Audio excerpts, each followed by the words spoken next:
Hi friends, and welcome to the Healthy Beyond 40 show. I'm Michelle, mama of 4 and military wife, and I'm passionate about helping women get healthy from the inside out so they can feel better and live their best life. Do you feel like you're struggling to lose weight and get in shape? If you're ready to develop healthier habits, exercise consistently, and lose weight sustainably, then you're in the right place. I combine my expertise from my doctorate in physical therapy to my experience as a health coach, personal trainer, and yoga teacher to bring you actionable steps for a healthy lifestyle. No magic pill here, so lace up those shoes and get moving. All right, friends, welcome back today. If you have ever said, I know sugar isn't helping me, but I just cannot stop eating it, you are not alone. Today, I'm going to be unpacking why sugar feels so powerful so we can sort of understand what's going on in our body. And I'm also going to give you one of my favorite tools so that you can start to take back control without going into an all or nothing mindset. So first, I want to dive into a little bit of the science behind sugar cravings and what's going on in our bodies biochemically when we're having sugar cravings. So when we eat sugar lights up our brain's reward pathway, our dopamine. So we get that feel-good feeling when we eat it. Now, that feel-good feeling doesn't always stay there. But when we eat it, we get a hit of dopamine and we feel good. So that keeps us coming back for more because our body wants more and more dopamine. And we can really get stuck in that path. We also have what I call the blood sugar roller coaster that happens.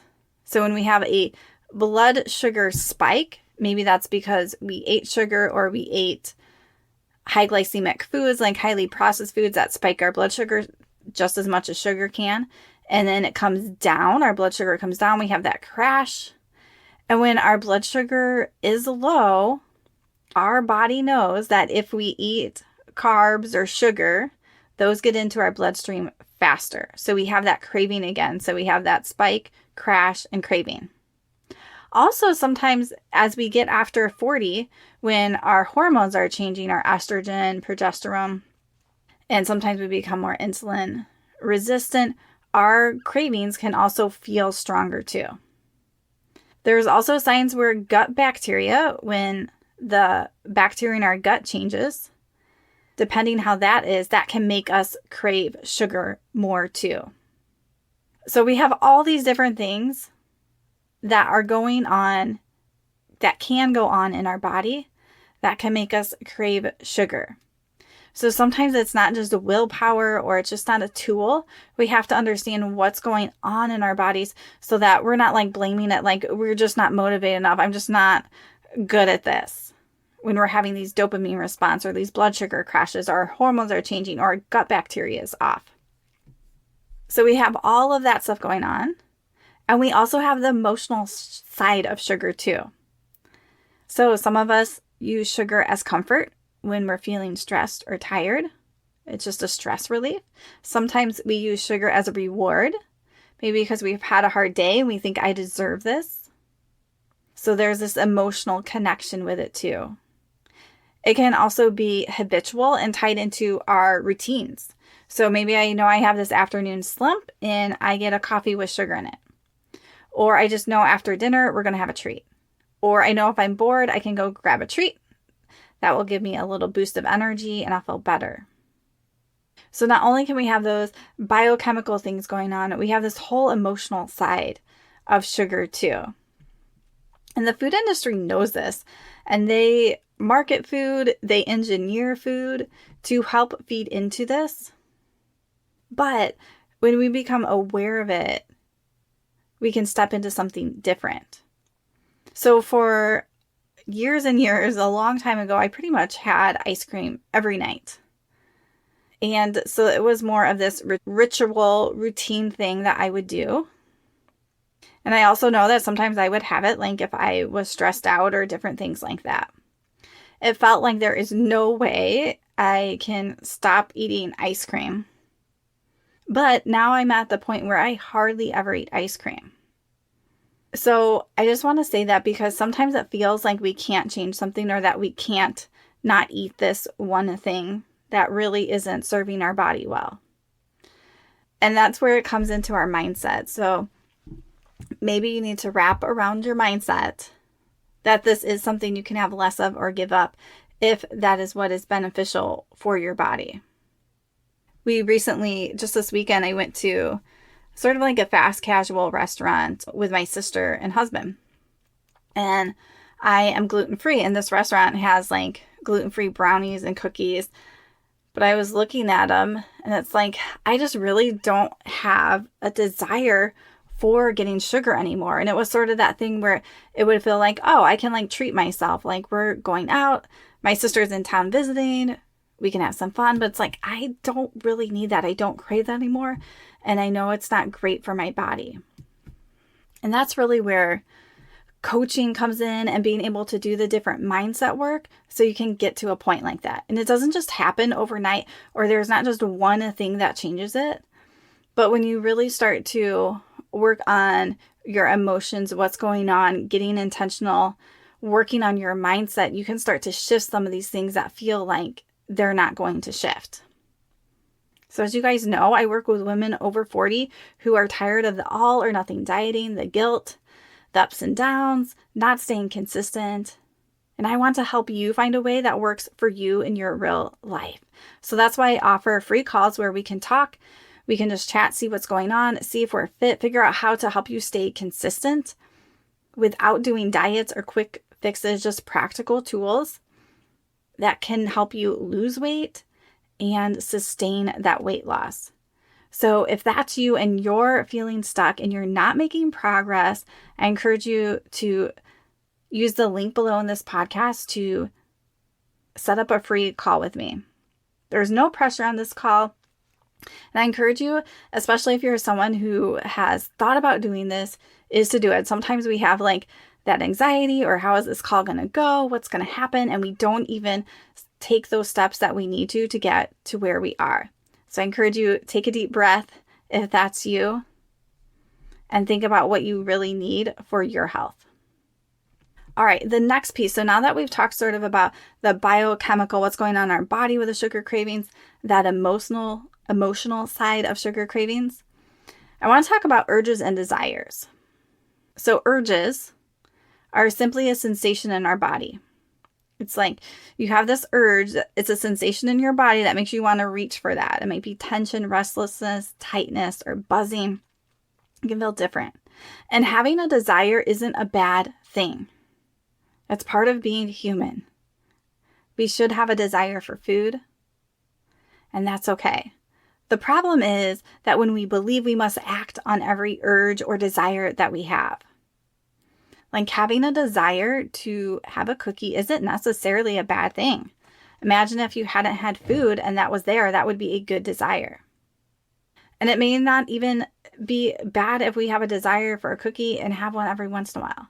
But when we act on that urge and that desire every time we have it, or more than what our body needs, then that's not great. So keep in mind, the desire or the urge isn't bad. It is thinking that we must act and we just give in to every urge or desire. And if we do that, where we give into that urge or desire, we know we didn't need it and our body doesn't feel great, it is not helpful at all to shame ourselves or to feel bad about it. We have to know how to move on in a healthy way after slip-ups, because otherwise we get into that all or nothing, where it's like, well, now I ate this cookie. It just like does not matter. I'm eating whatever I want for the rest of the weekend. And that is just not true. So when we can know how to move on from these little slip-ups and not feel bad, then we can start to have freedom so we don't go in those spirals. So this tool I'm going to teach you is a tool I call it my self-coaching system. And in this course, I teach about mindset, emotions, urges, how to set up goals and intentions. So really more the mindset piece of weight loss and getting healthy. So I'm going to share this one tool with you, but there's definitely way more in the course. I'll share a link down below so you can check it out. In the course, I have a handout with a nice little picture too. So let's say that you are having a craving for sugar. So maybe it's your normal like 3 o'clock slump in the afternoon. You're feeling tired. It's sort of been stressful and you just habitually grab a cookie. And you just don't really have the willpower to fight it. So you typically just give in each day, even though it's something you don't want to do. But I want you to think of a wave. A wave comes to a peak, and then it passes. I also want you to think of an emotion you've had in the past. Maybe that is feeling anxious or sad. And that feeling comes, it has a peak, and then it passes. Right? None of us have had a feeling that has stayed with us 100% not go away.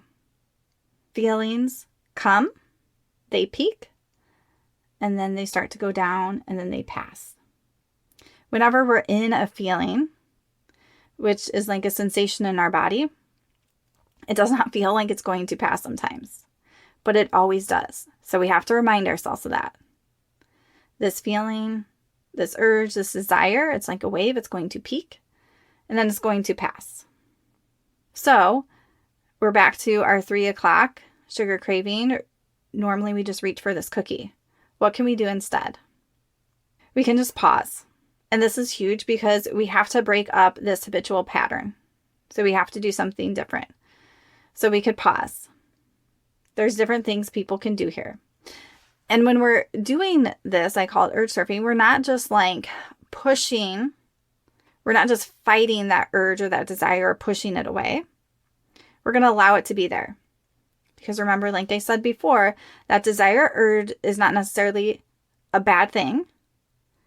We just don't necessarily want to act on it. So we can pause. We don't have to think about pushing it away. We can sit in whatever that feels like in our body. So some people do well with just like sitting and noticing what it feels like in your body to have this urge or desire and not act on it. It's going to feel uncomfortable. And I have not met anybody who cannot handle feeling uncomfortable. We all think we can't sometimes, or it's, like if we're at the Mexican restaurant and they put chips in front of us, but we know our meal is going to be plenty, it feels really uncomfortable to sit there. And we have to remind ourselves that we can tolerate something uncomfortable. We always want to make sure that uncomfortable thing is something that's good or healthy for us, right? We don't want to do something uncomfortable that is not good for us. So we can evaluate that. But sitting before chips when I know I have a meal coming and not eating them is a safe thing. So I can sit and feel uncomfortable in that. So we want to do this pause before acting. So in that pause, deep breathing is always such a great one because it gets our prefrontal cortex, that's like our cognitive, our higher thinking part of our brain back online. We could grab a drink of water. We could wait 5 minutes. We could pray. But we have to create a pause and do something that sort of calms our nervous system. You could then get curious, what does my body actually need right now?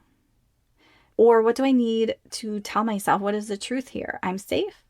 I'm actually not hungry. I don't need food right now. This will pass.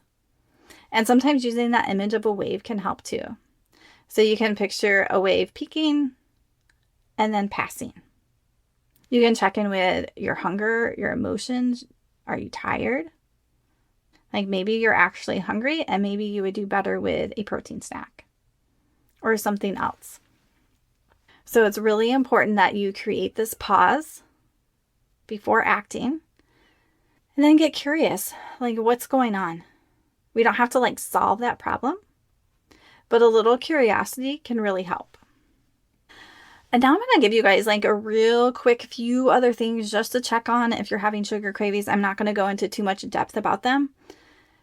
So one thing you want to do is make sure that you're having steady blood sugar. And I mentioned this earlier, but so really balancing your meals, making sure you're having protein, fiber, healthy fats.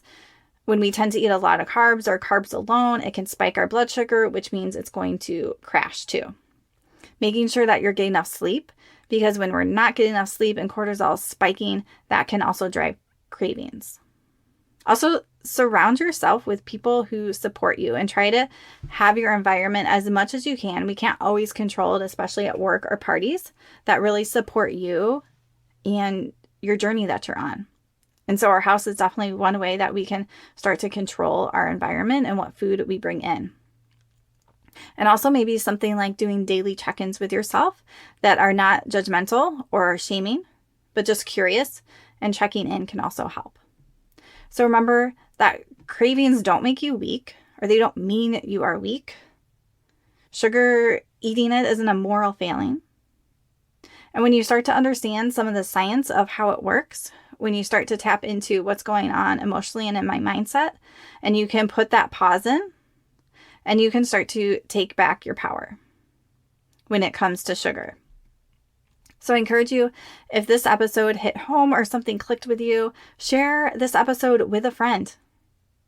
It's always great when we can share information with our friends or our family around us, and we sort of have those same talking points, and it helps us to be on the same page and helps us to really encourage each other when we're on that same journey. So feel free to share, friends. Hope you guys keep on moving this week, and make sure to tune in next week.